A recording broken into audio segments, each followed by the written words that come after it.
నమస్తే అండి, రేవతి వంటలకు స్వాగతం. ఈరోజు మనం చేప ముక్కల ఫ్రై ఎలా తయారు చేయాలో చూద్దామండి.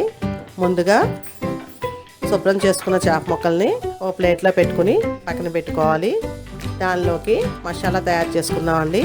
4-5 లవంగాలు, కొంచెం దాల్చిన చెక్క ముక్క, 2 స్పూన్లు ఆవాలు, 1 స్పూన్ జీలకర్ర, 2-3 స్పూన్లు ధనియాలు కూడా వేసుకుని పౌడర్ చేసుకోవాలండి.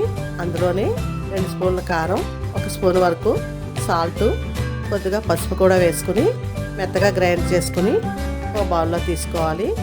దానిలో ఎక్కువగా వాటర్ పోసుకోకుండా పేస్ట్ వరకు వాటర్ పోసుకుని పేస్ట్ చేసుకోవాలండి.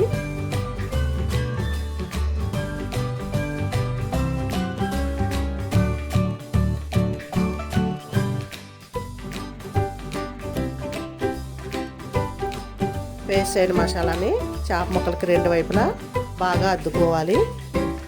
1 గంట వరకు పక్కన పెట్టుకోవాలండి. ఇప్పుడు స్టవ్ ఆన్ చేసుకుని పొయ్యి మీద ప్యాన్ పెట్టుకుని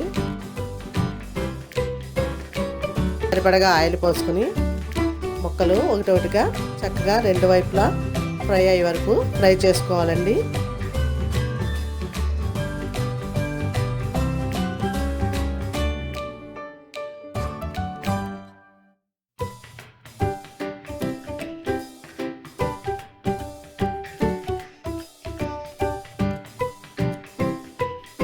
ఫ్రై అయిన చేప ముక్కల్ని బౌల్లోకి తీసి పెట్టుకోవాలి. ఈ రకంగా తయారు చేసుకుంటే చేప ముక్కల ఫ్రై చాలా టేస్ట్గా ఉంటుందండి. మీరు కూడా తప్పకుండా ట్రై చేసి టేస్ట్ చేయండి.